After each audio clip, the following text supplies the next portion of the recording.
法塔赫飞弹是高超音速武器，它是从大气层外再回来打的。它如果打下来的话，是一片。所以为什么这次法塔赫打中了苏艾巴港基地的时候，美军有说6人死亡，重点是18人负伤。我相信不会只有死伤这么多人，那个办公室群至少有50-60名高级参谋。一般来讲，美军在基地周边应该会有反飞弹系统，然而这个飞弹就是专门对付反飞弹的。如果伊朗有更多这种飞弹的话，那恐怕精准打击的效果会更好。观众朋友，今天中东情势，赶快来关心到的是伊朗的飞弹，在昨天指导的是总理纳坦雅胡的办公室，今天也会来关心到包括了沙国的美国大使馆被伊朗这边的无人机给袭击起火。另外最新消息是在巴林的美军基地总指挥部也被轰。今天要来关心的是，难道以色列的铁穹失守了吗？接下来也会关心川普的地面战，他说有可能进行，那么会怎么进行？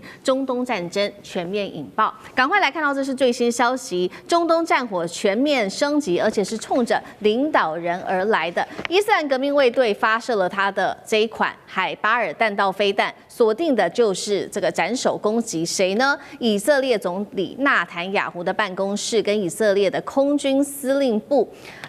这个伊朗说这一场行动是成功的，但是已经遭到了以色列最新回应说他们是没事的，这个讯息是一个假消息。我们来关心这一款弹道飞弹，海巴尔射程达到1450公里，是第3代的固体燃料弹道飞弹，主打的就是高超的机动与突防的能力。不过这一次让以色列恐怕还有美国相当担心的原因，就是因为这一次伊朗的打法跟过去在去年的这个12日战争的打法开始出现不一样的变化了。伊朗这一次不再只是用所谓的这个饱和式的攻击，用无人机进行饱和式攻击，它开始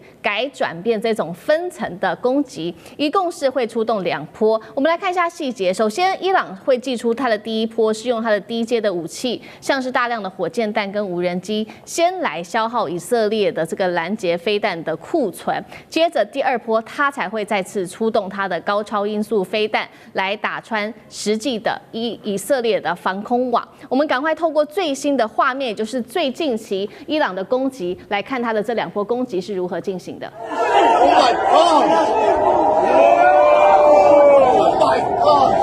好，这个是我们看到伊朗在这几天发动的最新攻击。首先就是我们刚刚提到的第一波，它会透过这种低阶武器、大量的飞弹来进行攻击。紧接着第2波，我们才会看到一个比较快速，刚刚有画面上看到一个高超音速的飞弹，再进行第2波的攻击，成为现在伊朗的最新的打法。实际行动我们也来看到，这是伊朗发动的代号，这个叫做真实承诺4的军事行动。当时所出动的就是法塔赫高超音速飞弹，末端速度15马赫，具有机动变轨的能力，并且搭配重型的弹头跟急速杀伤模式，专门可以压制住不管是指挥系统、防空节点跟军事基地，有效的突破来自于以色列，不管是它的剑3、大卫弹弓或者是铁穹等等的反制系统。那么战火不只是在以色列而已，沙国证实了美国大使馆遭到2架无人机袭击起火之外，我们刚刚也特别提到了最新消息，巴林的美军基地总指挥部同样已经遭到了伊朗的攻击。节目一开始要特别请教大使怎么看了伊朗这一连串的攻击，包括运用它的高超音速飞弹来突防，是不是包括了这个纳坦雅胡的办公室铁穹都挡不住吗？这样子做是等于是斩首吗？以色列的防空神话有没有被打穿？大使怎么做解读？我想伊朗这一波的这个飞弹跟这个无人机攻击啊，它有2个目的，一个是当然是报复性的啊，第2个就是威慑跟吓阻性的。那么伊朗在战前，大家估计它有2000多枚这个导弹啊，这是相当大的一个数目。那它的无人机过去在这个俄乌战场上表现就非常精良哈，而且数量非常的大。那么2天以前，这个伊朗当局啊公布了一个影片，他们在地下道里面哈，一个地道里面哈，也是地下的一个大的一个基地里面啊，囤积的那个导弹跟这个无人机的数量看起来是琳琅满目啊，数量非常的庞大。所以本来有人在这个预估，就是说在去年6月的时候，美国打击伊朗的时候，已经摧毁了大部分伊朗的这个导弹的这个能力，还有它无人机的能力。那没有想到，就是说这个美国跟以色列开始对伊朗攻击以后，伊朗的反击力道啊还是这么的强大，而且呢，并没有被美国跟以色列一阵子针对伊朗的这个军事指挥机构，然后还有就是导弹能力以及它的这个通讯系统的上千次的轰炸还是没有削弱这个伊朗这方面的能力。那整个说起来，稍微盘点一下，过去几天伊朗对于8个它邻近，还有呢就是有美军基地的这些国家都发动了这个飞弹、导弹，还有这个无人机的攻击，有4个国家都造成了实际的损害。那么像这个比较这个国际怎么讲呢？比较注目的谁说？像杜拜，那很多地方都怎么讲？包括民用的设施都被炸坏了。那么这个造成现在像这个杜拜他们这个航空还有对外的交通一片大乱。那最近刚刚还恢复。那其他的话也比较这些具体的以色列的，那也证实了有好几个地方，包括特拉维夫，包括海法榜都被以色列的都被伊朗的飞弹所击中。那前天伊朗就基本上呢，他们大概新的领袖3月1号一上任以后呢，他们有新的决定。一个新的决定，最重要一点就是不再跟美国跟以色列，尤其是美国进行外交谈判，那也就是完全切断双方的，那就展现了他战斗的决心接着他就指定说，我要打这个以色列总理的这个官邸，还有以色列的空军总部。那当然这个打击的情况的话，那当然现在不得而知不是很清楚，各种传言我想现在开始，美国跟以色列会封锁消息，因为这个东西，你的飞弹跟你的这个无人机是不是打出了结果的话，对方被打的人他基本上他都不吭气的，他不会让你知道你打击的成果怎么样。所以呢，可是呢，就过去还有最近这几天那么伊朗的导弹，尤其是这个叫法赫德2，这个在过去的时候，那么就证明了它的精准度是很高的，射程很远的。我记得2年以前那个时候，当时的话也是伊朗受到攻击以后，他用法赫德飞弹，它是超高音速地对地的1400到1500公里射程的，打过在伊拉克的这个那时候是这个莫沙德的在伊拉克的总部。那么打得非常的精准，当时西方媒体说，哇，不但这个打得远而且呢，他打的建筑物该打的建筑物误差非常的小，所以这个对伊朗来讲，我觉得他这一波的反击他是有把握的。那当然他有他的战术，他的战术一定是无人机、一般的导弹跟超高音速导弹这种交互使用。因为你无人机来的话，要看你地面的你这种防空设施你要不要打因为在网络上有一个看到了美国的这个爱国者3号连发11发，11发人家算一下3000万美金就没了。那他这打什么呢？对不对？你是打法赫德2呢，还是打一般的导弹？还是打无人机？所以呢，这个我觉得他基本上他是要消耗美国的还有以色列的军火的这种防空武器的军火库存。所以这场战争看起来以美国政府今天川普他说他准备打长期战，那么可见这个伊朗这一波的反击那逼着美国他必须再用另一波的攻击来压制。好，所以我们看到这一次的美以之间的战争，伊朗的打法已经开始有所改变了。从过去他做的透过这个导弹跟无人机进行的饱和攻击，现在转为是这种比较消耗战的方式。刚刚也特别提到了2个层次，先透过这种比较低价的导弹去做攻击，接下来再祭出它的超高音速无人机。那在这样子的情况下，昨天包括了他说他打到了这个纳坦雅胡他的办公室，虽然纳坦雅胡这边方面说是假消息，但是铁穹神话到底有没有被打破？干哥又怎么看？海巴尔飞弹我们就可以。你看到上面的它的数据说它是第3代的固体燃料飞弹，那它前一代、第2代是什么？就是飞毛腿，大家都比较耳熟能详的东西。飞毛腿。那这就是一般就是苏联制的那种战术的地对地飞弹改良而来的，变成海巴尔。但海巴尔比较容易受到这个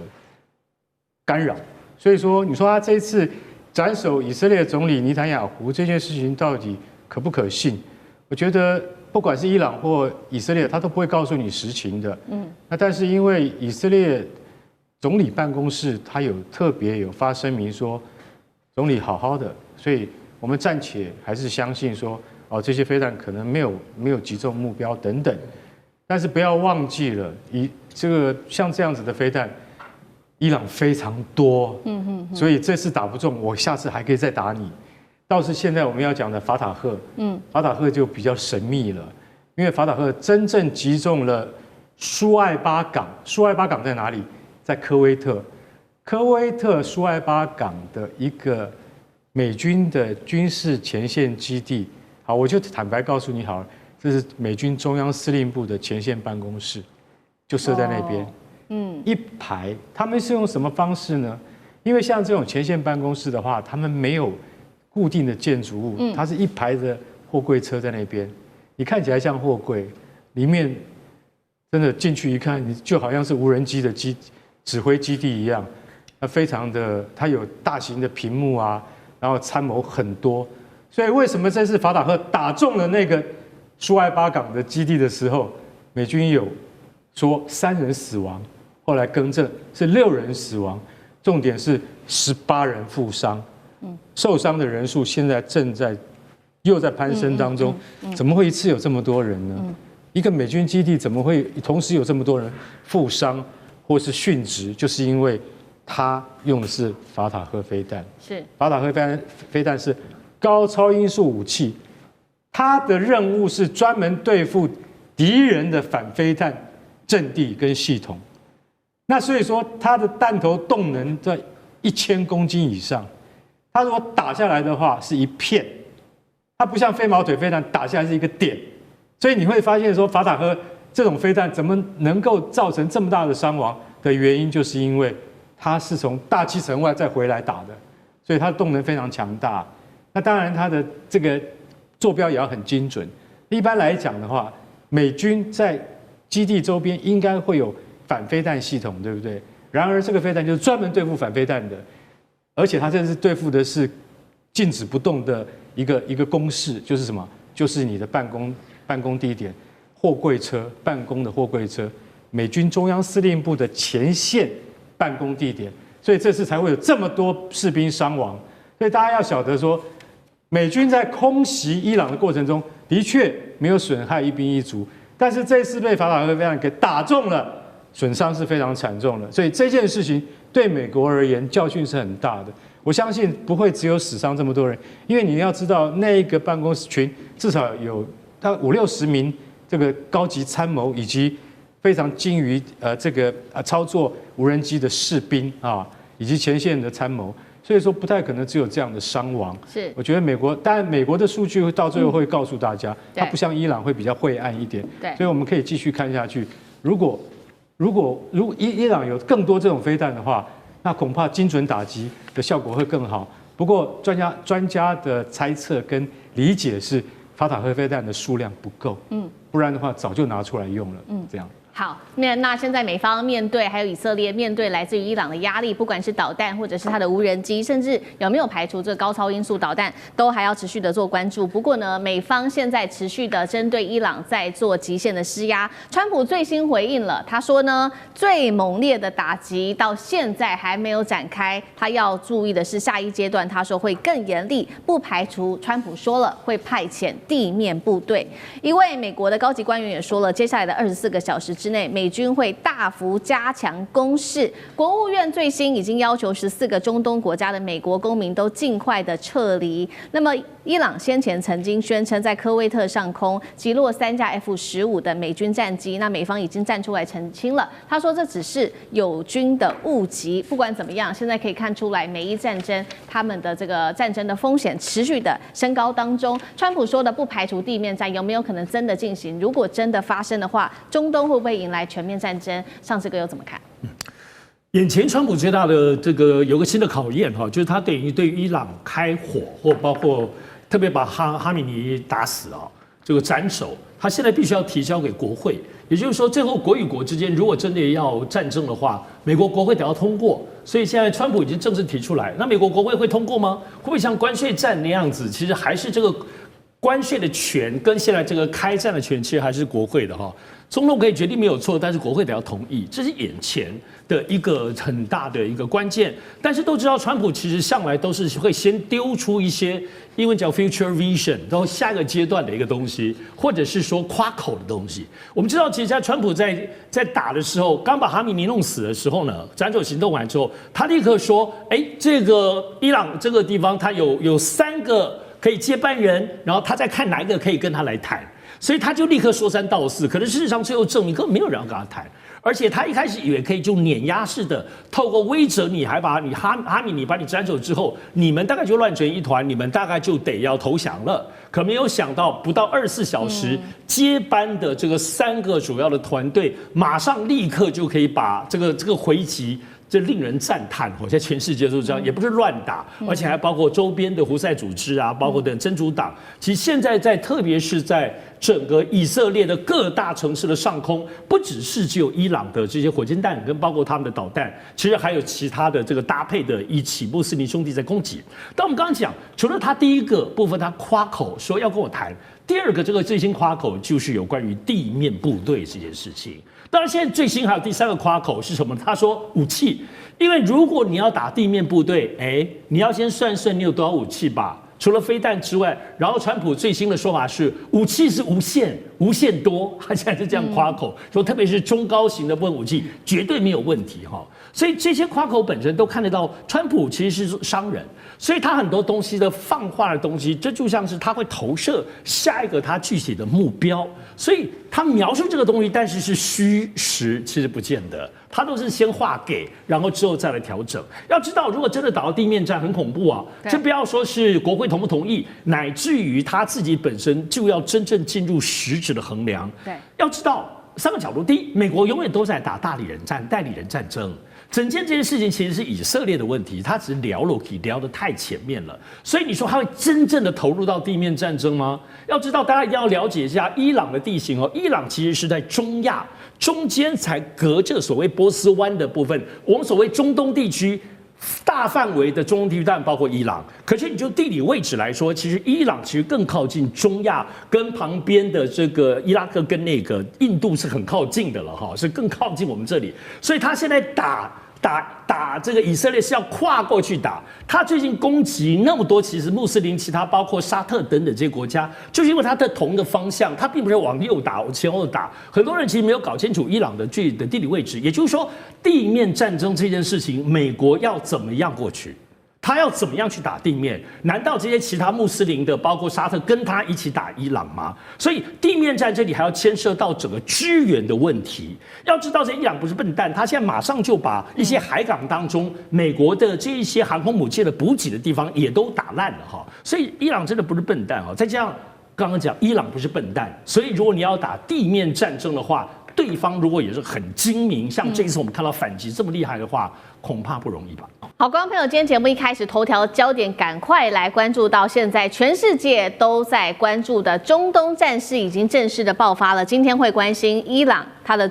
动作重击了美军的基地，并且声称他击中了林肯号航母。铁穹现在说以色列的铁穹也挡不住吗？川普则是扬言还会再继续的加大打击，打到4周为止，更预告会有美军更多人会丧命，也就是说会全力来打这一场战争。美以伊战争已经全面开战，赶快来关心中东现在进入到了全面战争模式。本来在26号这一天呐，这个阿曼调停人还出来说，谈得还行，和谈判虽然没有什么太多的突破，但是至少美国跟伊朗之间有取得一些的进展。结果没有想到，才隔不到多久的时间，28日，美国就已经联手了以色列，启动了这个川普叫做史诗怒火行动，对伊朗发动了大大规模的空袭，在12个小时之内，一共是狂轰了900次的空袭来进行。那美军出动了它的战斧巡弋飞弹、F-35逆踪战机，还有它的 FA-18超级大黄蜂等等。那么成绩的部分，我们看到最震撼的消息就是伊朗的最高领袖哈米尼遭到斩首杀除之外，包括了48名来自于伊朗的高层也都全部团灭了。另一方面，川普再继续说，他说几分钟之内，当时发动战争的时候，摧毁了9艘的伊朗军舰跟多处的海军设施。以色列的部分加入美国，那我们看到以色列它出动了200多架它的战机，打击目标超过500个目标，造成伊朗现在最新统计大概是近1000人的战损。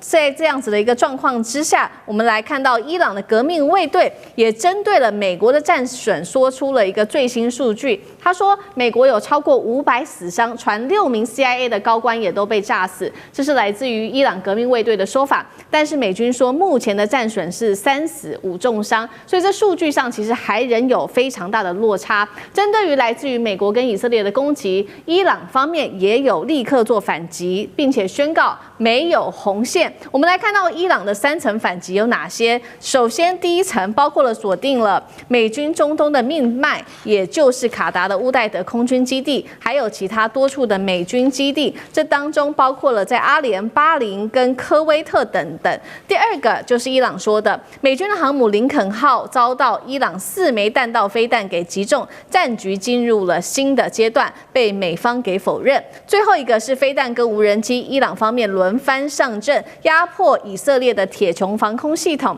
以色列的部分城市遭到袭击，造成了9死20伤。好，所以节目一开始特别请教舰长怎么看了？伊朗真的敢这个无红线继续的做攻击吗？刚刚说了，攻打美军基地、打航母，美军也有非常3死5重伤，这是来自于美军的说法。但是伊朗的数字是更高的。伊朗真的准备全面跟美国来作对吗？吕舰长怎么看？其实这一次不管伊朗的想法是什么，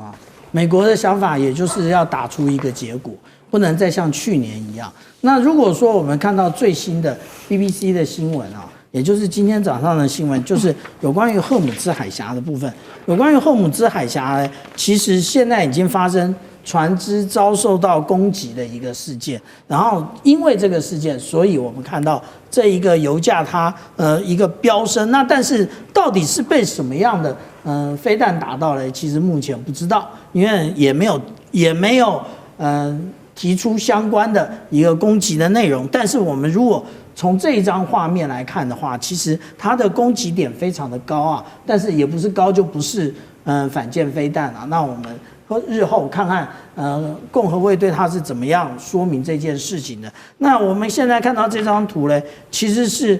今天下午1点07分的时候截出来的。那也就是我们看到 AIS 的相关的内容哈，我们就看到荷姆兹海峡在这个位置，其实几乎等于没有船只通过。那如果有特定的船只通过，应该就是跟伊朗以及他的一个国防军或者是他的共和卫队已经打过招呼了。我们这边看到一群的，全部都是油轮啊。那这个油轮呢，它为什么不敢通过？因为其实我们看到荷姆兹海峡在这个位置呢，它其实对于伊朗来讲，它其实是有反舰飞弹的，无论从300公里到120公里，统统一应俱全啊。那所以我们现在所看到的这个状况呢，那是不是他连航空母舰都敢打？他说他发射了4枚飞弹攻击这个林肯号，但是呢，林肯号它并没有相关的一个战损的报告。但是我们从之前红海的一个状况，我们就可以发现啊。这个无论是当时的胡塞组织，或者是现在的共和卫队，或者是伊朗国防军，他们通常都会说他们发射了几枚飞弹，可是实际上有没有命中是另外一回事啊。那而且我们知道啊，这个有关于航空母舰打击群的这一个空中的防卫啊，不是只有那个林肯号就是航空母舰自己担任，其实呢，它会由外围的有可能大部分都是这个由伯克级的驱逐舰来担任，因为它具有神盾系统，可以因应来袭的各种无论是无人机或反舰飞弹，或者是我们现在所认为的这一个高超音速飞弹，虽然高超音速飞弹目前大家是说无法拦截啊，那但是伊朗有没有那是另外一回事。是，所以我们现在看到这个状况呢，也就是我们讲到的伊朗，它不是它有没有决心要跟美国对干，是美国决定要跟伊朗对干。好，那另外一方面，我们也持续请教委员又怎么看？因为伊朗说他有打击到这个林肯号，美军现在出面否认，那到底有没有可能？另外就是川普持续喊话，他说他会再打伊朗打4周，而且他还说会有更多的美军丧生，他是强人反击，还是一个选战前的豪赌？那川普说出动了 B2，还有这个沉寂了9艘军舰的说法，可信度委员又怎么看？应该这样看了哈，任何一个战争双方面的说辞都要存疑，不管是美国的说法、伊朗的说法、以色列的说法都要存疑。那任何事情要相信它，一定要 double confirm，就是说双方面都已经确认有这个事情，那个才是等级比较高、可信的事实。那如果只有一方面讲，另外一方面不讲，那你可以讲说，大概有可能性有60%以上是事实。那如果是有一边讲法跟另一边讲法不一样，那两边就是要把它搁置，等到事情厘清了以后，俄乌战争我们就有这个经验啦。泽伦斯基说一大堆，说最后两边都说谎，这种几率很高啊。所以我们一定要叫做 double confirm 要做这个事。那以目前来讲说，这个到底川普要更激进的去打啦，或者林肯号有没有受创啦？林肯号有受创，到底有多大的受创？这个不能因为受创就好像他不能再打了，也不能这样子来解读。好，那你说这个美国能不能维护全球的霸权？美国本来就不是全球霸权了，但是美国在波斯湾还是霸权。这你要是区隔这两件事情啊。那这个川普能不能撑4个礼拜？在战前好像你节目还有很多地方我都不断强调。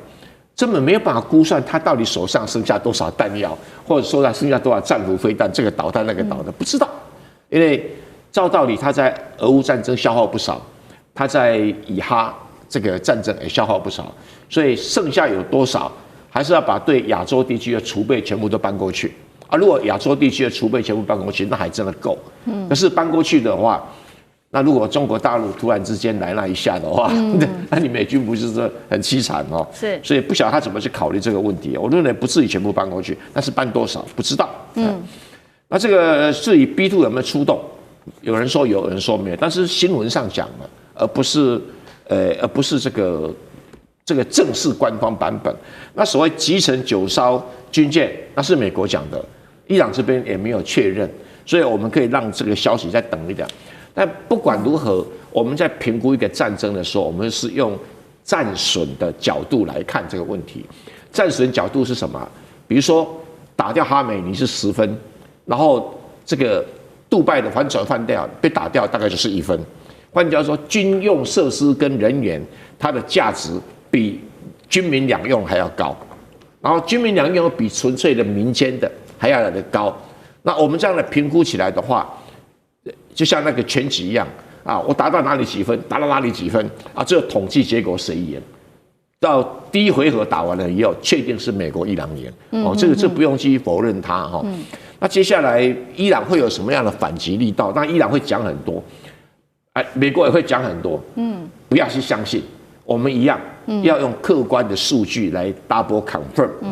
那因为整个伊朗的高端阶层被端掉了嘛。这符合美国的战略，因为美国的战略讲废核，基本上只是他提高他打伊朗的正当性而已。他真正的目的是要消除教士政权，把伊朗政权移交到民选政府手上去，或把革命卫队的权力移交到国防军手上去。他基本上采取这个策略，所以呢，伊朗里面有根深蒂固的经济矛盾跟民族矛盾。国防军、民选政府基本上都是波斯人。教士集团跟这个革命卫队基本上都是阿塞拜疆人，也就是他们是满清另外大多是汉人新军都是汉人嘛，然后八旗都是满人，大概这种情形。那美国就想要趁这中间而入，我只要把你教士集团铲除，革命卫队弱化，那国防军就有起来的机会。他基本上是玩这个游戏。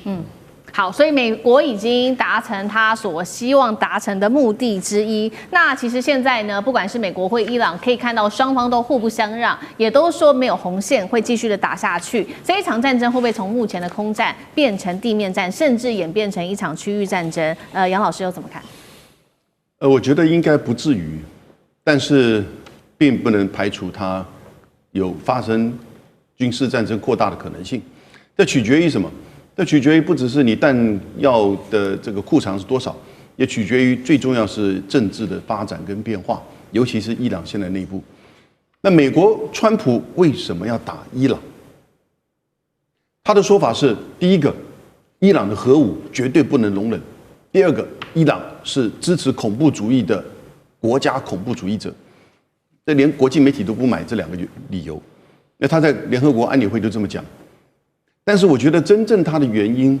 一方面是在伊朗的一连串的暴动跟抗议之后呢，其实伊朗已经非常的脆弱，统治阶层很脆弱，哈米尼也86岁，然后呢，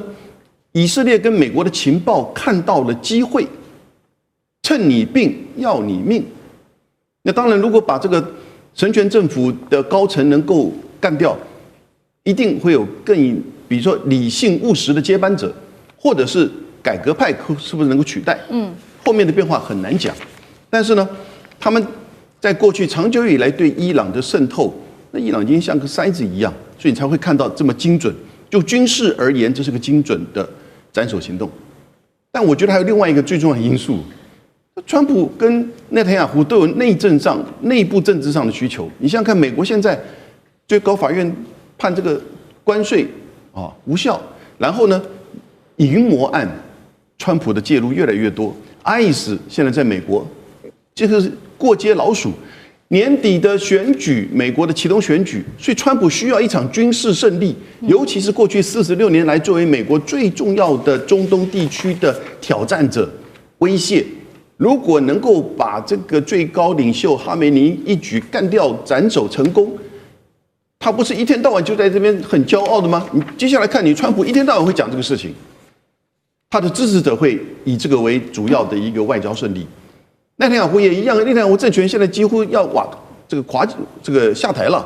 现在都不用了，所以他有就是说可能针对伊朗的情势的观察所采取的决定。那现在伊朗，你看到过去这超过一整天的这个回应打了8个波斯湾国家美国有基地的这些国家，加上以色列，那尤其是集中在以色列跟波斯湾周围的这些国家，那造成是有一些战损，但除了那个雷达系统之外，其他其实还好。伊朗说是打死了200名美军，但美国人说只有死3名，会不会再持续？因为第一天前面24小时，这是一种情绪上的回应，因为你打死我的最高这个领袖嘛而且不要忘记，我觉得《纽约时报》很多西方媒体都很刻意虚假的遮盖这个另外一件事实，它也造成148个中小学生的死亡。然后呢，这个东西看在伊朗里面，这个第一个24小时，甚至接下来1-2天，我觉得还是会有一个很高的情绪会出来。那甚至会有一些孤狼式的那种恐怖攻击会出来，看到在德州已经出现了。你看到巴基斯坦跟伊拉克，他们要去攻占美国在那边的领事馆跟这个大使馆。可是它会不会再提升，就取决于我觉得就是看伊朗内部的这个就是政治的变化，它会走向一个集体领导，还是说多久新的最高这个元首会不会选出来，还是说内部会走向一个动荡、神权政府的瓦解？目前都不是很清楚。感觉上，革命卫队跟国防军大概不会去直接去取代新的这个政权，所以在态度上、言辞上强硬依旧，可是呢，在实际上后续的攻击上，这个强度会不会增强？我觉得还有待观察。好，观众朋友，今天中东情势赶快来看到的是鹰击12，来自于中国大陆的鹰击12会不会驰援伊朗呢？另外，今天也会来关心，也是来自于中国大陆，接下来包括它的北斗跟它的反隐形雷达，如果再加上超音速一起锁定。美国的航母的话，美国有办法抵抗得了吗？今天就这些议题，我们会一起来做关心。3个火线话题，今天请来宾特别帮我们做解答。首先，我们今天会来关心到的是，如果现在做一个假设，伊朗真的部署了中国大陆的 CN-302的反舰飞弹，也就是它的鹰击12的话，美军的航母还敢开进波斯湾吗？这是航母时代第一次被区域国家拒止吗？第二件事情来看到的是，确实现在美国已经出动它的双航母了，但是也不是说没有弱点。我们来看到它的弱点，包括了它的拦截飞弹，现在根据统计已经是库存告急了，而且现在的问题就是在中东的盟友也不愿意借基地给美国，那么它接下来还敢开战吗？中美的武器有没有可能真的在中东这边展开对决？如果是这样子的话，美国能够毫发无伤吗？最后，今天也会来关心到的是，伊朗它的两手策略到底是为了什么？因为他一边现在谈这个重建他的飞弹基地，那一边又说他要和谈，这是求和平还是在拖时间呢？其实伊朗是在等中国大陆的武器到位吗？包括它的雷达，还有它的北斗反舰体系到位，再来针对美国展开攻击吗？今天就这些议题，我们会一起来做关心。确实，现在看到在美伊的一个对峙上面，美国它的军事武器已经部署到位了，16个军舰、2个航母战斗群跟7个战机联队，大约是4万名的兵力集结，全面压境在中东，而伊朗也是蓄势待发的。我们来看到是来自于路透社最新的披露，有来自于中国的帮忙吗？伊朗即将跟中国大陆敲定采购 CN-302超音速的反舰飞弹。这个外贸版本就是大家所熟知的鹰击12了，号称能够制得了就是航母，能够集成航母哦。那么来看到它的特性，包括采的是低空高速的图防，终端还具有超高音速的一个冲刺能力，能够专门针对这些大型水面舰艇，并且具备集成航母跟驱逐舰的能力。现在是连以色列的前情报官员也都开始示警了中国大陆这款武器的威力。他这样说，他说这将会完全改变局面，而且是极难被拦截下来的。伊朗如果真的使用了来自于大陆的鹰击12，那么整个荷姆兹海峡都会在射程的范围之内。中国大陆除了可能提供鹰击12之外，同步有没有可能现在也根据媒体的报道，也会提供其他的武器，像是它的隐形雷达，还有它的北斗卫星的导航数据跟即时的卫星影像一起来做支援。换句话说，伊朗正在建立一个完整的反航母的一个体系。节目一开始我们要特别来关心有关于鹰击12它的战力了。如果伊朗真的部署的话，接下来对于美军的航母有多大的威胁性？再加上刚刚我们特别提到的几样武器，不管是雷达，或者是反隐形的雷达，或者是北斗，成为一个体系化作战，接下来对于美国的冲击又有多大？汉庭怎么看？我们要先了解到，伊朗它目前陷入了生存的焦虑跟非对称的制衡哦。面对美军16艘的军舰跟双航母的打击群的极端威胁，所以伊朗知道，目前自己拥有的传统快艇群这种狼群战术呢，已经很难突破在现代化的这种宙斯盾防御网，所以他们急需要一种一击必杀的杀手锏。能够让强敌呢在发动攻击之前，先计算一下自己能否承担失去一艘航母的代价。那再加上中国大陆跟伊朗本来就已经有25年的全面合作协议的这个状态，所以不仅是单纯的能源的贸易，在西方这种极限施压的背景之下，大陆不仅提供的是建设物资，更是安全方案。所以伊朗呢采购了 CN-302，本质上是把自己的国防嵌入到了更成熟的中国体系之中。不过呢，也要看，就如果只是单纯购买这样的一个 CN-302，其实也没啥用，因为也要看你具体的跟其他整合性的部署，以及你操作得当与否。否则，如果我们看到像委内瑞拉的状态，你虽然你的手脚的武器是大陆制，可是你的脑不见得是大陆制啊，那可能也不见得有用。不过我们细部来看啊，如果真的一切配合妥当 ，CN-302配合北斗跟反隐形雷达，就很可能会让美军面临了高风险的作战环境。第一个 YLC-8B 的反隐形雷达呢，它可以刺破幽灵的伪装啊，什么意思呢？它在物理上是一种隐形克星，能够在数百公里外精准捕捉到隐形目标的雷达反射截面积。所以呢，这个美军引以为傲的所谓幽灵，但是在屏幕上它可以变成清晰的红点，所以航空母舰的先发优势就荡然无存。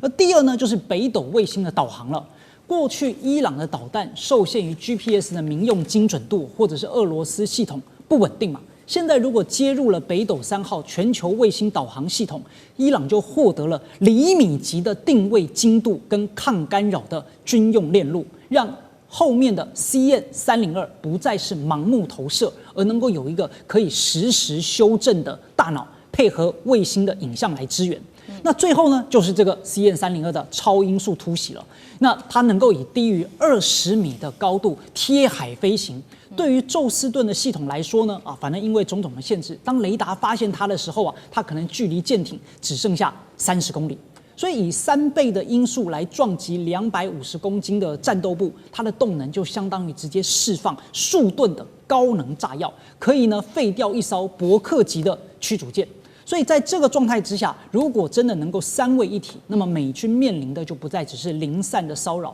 而是一个完整的、封闭的、几乎不可拦截的死亡网络。好，所以现在的关键就是说，伊朗获得来自于中国大陆的武器，而且必须要是体系化作战的，不可以是单一的武器，才能展现它整体的作战的这个魄力、威力。那美国呢？我们来看到现在美国又做了什么样子的一个准备？表面上它的声势非常的浩大，不过它也有一些弱点。我们先讲它的优缺点。首先，它现在寄出来的各种武器，包括了16艘的军舰、2艘航母，总兵力4万，然后还部署了18架 F-35、17架 F-15跟它的 A-10攻击机。好，现在来看到它的弱点，一共是2项，是来自于《华盛顿邮报》特别做的揭露。他说是美军高层私下跟白宫说的这2个致命伤。第一个就是它的防空拦截的弹药现在库存看起来是非常的吃紧的，这当中包括了爱国者飞弹等等。再来就是盟友他们其实是不愿意参战的，阿拉伯国家甚至不许用境内的基地来帮助攻击伊朗。反观伊朗现在不断的强化它的武装我们来看到它正在修建的各项的武装，包括它的飞弹基地、它的空军跑道都已经恢复好了，还有它的这个固体燃料飞弹设施也全部都完成重建了。现在看起来伊朗正在重建当中，又有了中国大陆的帮忙，有没有可能美中接下来在中东这边展开对决？那美军还能毫发无伤吗？那干哥又怎么看？刚刚汉庭把那个鹰击12讲得非常的清楚大家要晓得鹰击12是现在可以号称为全世界最好的反舰飞弹，要得到这样的美名并不容易你要知道，因为像美国俄罗斯他们多的是这种超音速的反舰飞弹，可是那这个飞弹呢，它优点的地方在什么地方？就是说它贴海20到50公尺飞行，当时它是以2倍音速飞，它等到距离目标30到50公里的时候，它突然升起，然后直攻，在这个贴海的阶段，很多神盾也就是宙斯盾的雷达可能会抓不到，等到你发现它的时候，它就在你面前了，它在你面前，那宙斯盾指挥标准飞弹就已经来不及了，所以可能到最后就是进破武器系统要去拦它了。如果拦不到的话，航空母舰就会中弹。那所以我们必须要去回溯一下2年前，常常会说，哎呀，这个华盛顿号在那个荷姆兹海峡被打残了，被那个胡塞组织青年运动他们给打残了。我那时候在看，就说没有一家国际通讯社有这样子讲，所以千万不要开这样的玩笑。为什么？美国海军航空母舰如果一旦中弹，那就等于是偷袭珍珠港一样严重的事情。对，为什么？那代表美国的国力。那你现在所看到的说，这个他们采购 CM-302，也就是鹰击12飞弹伊朗有个很大的伤，也就是我曾经说过的，你要用什么载具来投射它可以用飞机载，它也可以用船来打，但是伊朗没有这么大的船，也更没有那么大的轰炸机，所以我提供了 CM-302。大家要知道，这种超音速反舰飞弹非常大一枚，你如果没有足够的载具，你是不能够发挥它的功效。所以我一直在想这个问题，就是说，伊朗如果敲定跟中国买 CM302，也就是鹰击12的话，它一定有附加它的载具在里面，不然的话，它的用处恐怕就不大。可是我们回头再来看看美国啊，美国已经16艘军舰在红海了，对，再来就去赫姆兹海峡了，就已经到德黑兰门口了。那你说这么多军舰都过来了，那你伊朗不怕死吗？我告诉各位，到目前为止啊，舰上的标准3型跟标准6型飞弹是不够的。什么叫不够？也就是说，所有的美国海军的这个就是水面上的舰队，他们都携带了标准3型或是标准6型的防空飞弹。这种防空飞弹在必要的时候可以打海面的目标，也就是既可对空也可以对海。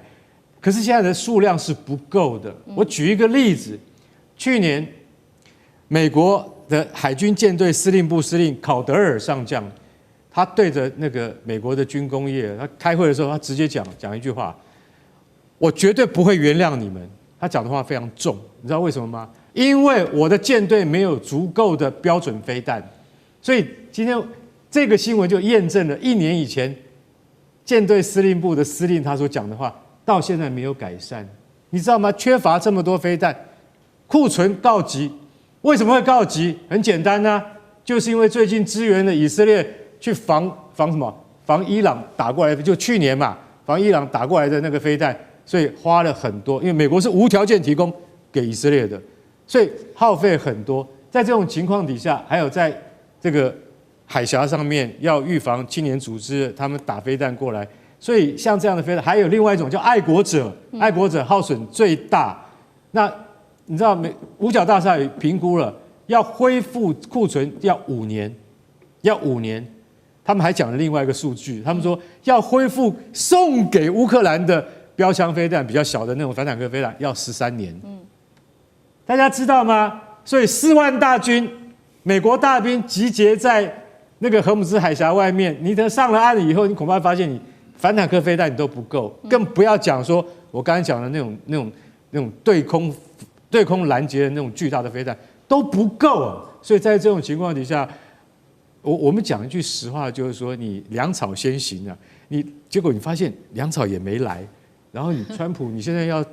大开杀戒吗？你要先想想看，这一次的作战很恐怕只是一个有限战争，你要快速取胜，快速在谈判桌上面取得进展，不然的话，你真要打他的话，你恐怕48小时之内就必须要撤退了。好，所以现在面临在军事上面的不足，不管是在这个拦截弹药的不足，川普敢不敢先开第一枪，这个还要持续的做观察。倒是伊朗现在，为什么突然间又慢慢的好像展开示好？他现在说了呢，他愿意来展开核谈判，在日内瓦这边他想要谈，这是来自于伊朗外长的最新说法，而且他也特别强调了。他说：“伊朗，我们接下来不会发展核武，但是还是绝对不会放弃和平的技术性的一个权利。那么时间点也非常微妙，因为现在看到伊朗好像在实施的是2手策略，一边它还是持续发展它的飞弹系统，还有它的防御系统，但是另外一边又好像示好说想要跟美国来好好做谈判。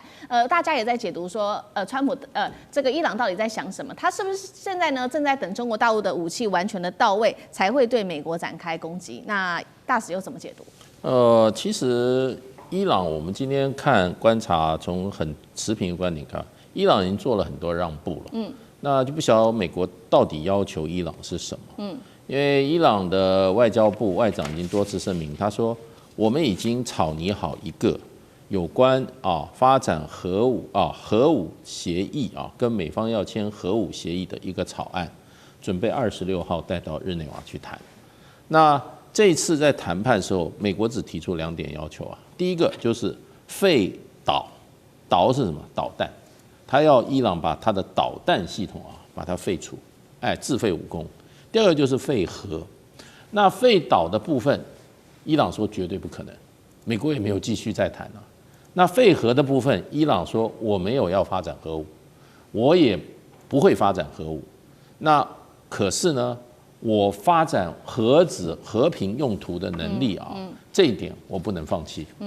所以就是大家这个立场。然后现在已经传出来，就是说我可以把我已经提升到60%的这个浓缩铀我可以送到国外，大概就是送到俄罗斯，去把这个浓缩铀的风度把它降低。对我手上不拿了，我就交出去了嘛。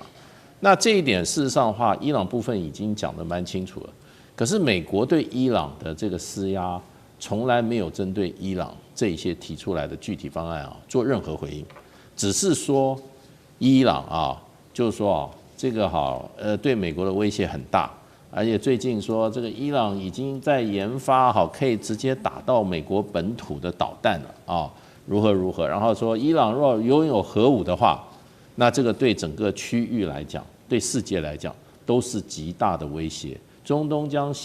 永无宁日，陷入无止境的这种战争，所有的这个中东国家都会生活在恐惧之中。而且说呢，我们现在对伊朗这个采取这种军事威胁所有的中东国家都将获益，而且大部分都支持我们。那这个对我们从另外一个方面得到的讯息又不太一样。对，因为伊朗已经说我没有发展核武，我要放弃了。而且我现在已经拟了这个核武协议。那所以就变成这个中间，伊朗的立场跟美国现在持的立场有一点落差，而且昨天还有这个相关的美方人士传出来说，已经准备打了。而且就在26号，谈判之前是小打还是中打，就不断的传出就是打的这个风声。那川普今天在这个国情咨文对伊朗也毫不放松也就是说，伊朗你不放弃核武的话，这个对我们威胁太大，你会产生你会有这种非常危险的处境。那所以现在就有一点点感觉上美国跟伊朗好像不是在同一个频道上在沟通。那美国硬是说伊朗不放弃核武，伊朗是说我已经放弃了。所以呢，到底是有意没有听到对方的声音呢，还是真正没听到？我觉得有意故意不听到对方声音的可能性比较大。